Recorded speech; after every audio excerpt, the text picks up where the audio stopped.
morning mga kapren. Maaga tayo naman magalis din para maghatid ng estudyante. Kailangan maglinis tayo muna ng motor bago magalis para hindi maupuan ang dumi.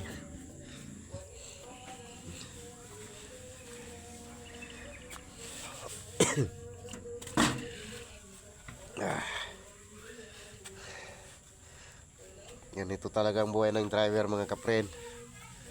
Araw-araw na ito, maliban sa Friday at saka Saturday, ay maliban sa Saturday at saka Sunday, hindi tayo maaga mag-alis kaya wala man ng estudyante ngayon. Basta mula Lunes hanggang maaga tayo mag-alis para maghatid ng estudyante. Ayun, muna.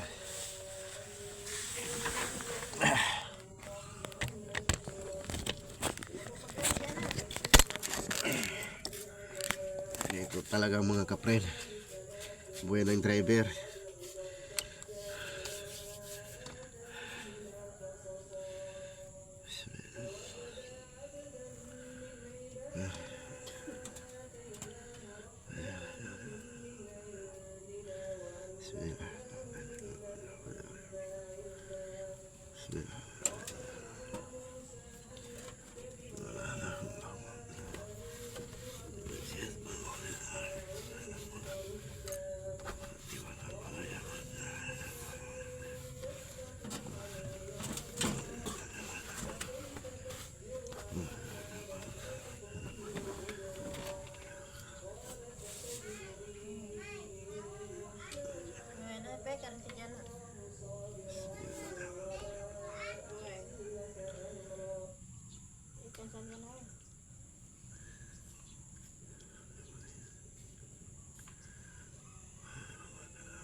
Mga kapren, sipag lang tayo mga kapren. Bawi lang tayo sa mga anak natin.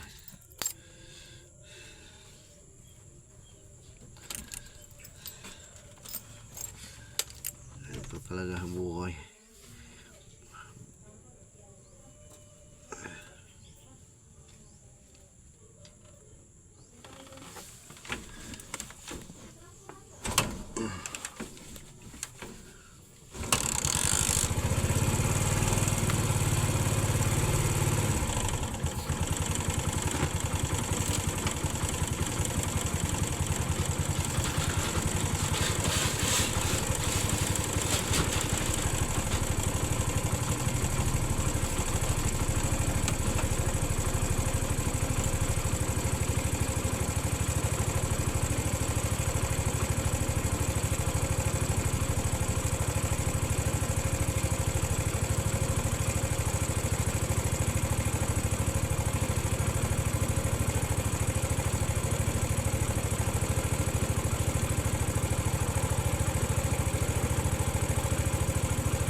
Kung magulang niyo ay isang driver tricycle lamang, kayo ay mga estudyante, mga anak nila, huwag niyo sayangin ang yung pag-aaral. Kita niyo magulang niyo, nakatipid-tipid lang sila sa merienda nila para makaipon ng pera sa pag-aaral niyo.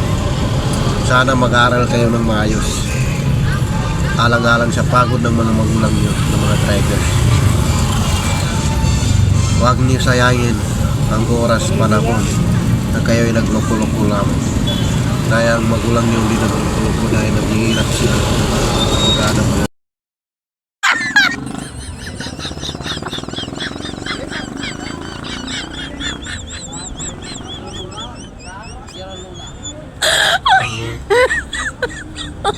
Oh my god.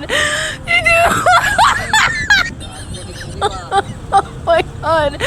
You do.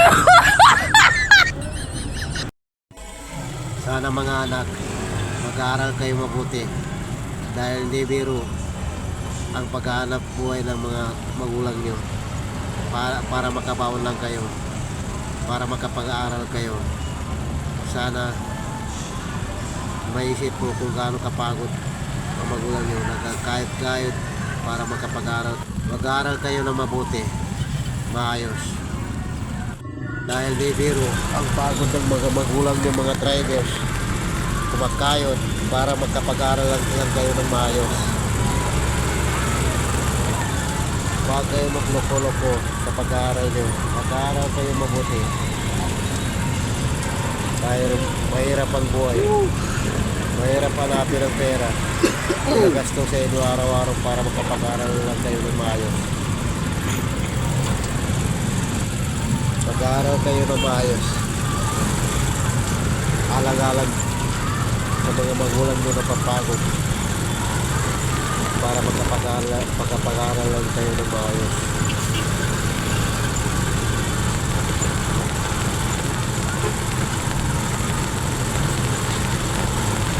Eh, sino mga batang nag-aaral na magulang nila ay driver lang yun? Sana mag-aaral kayo ng maayos.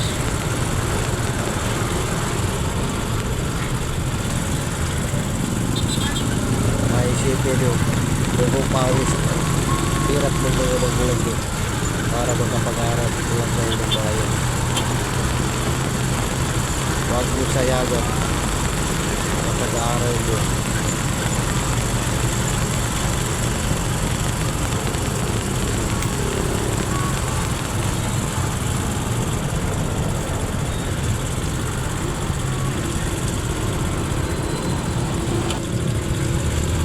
Sayagan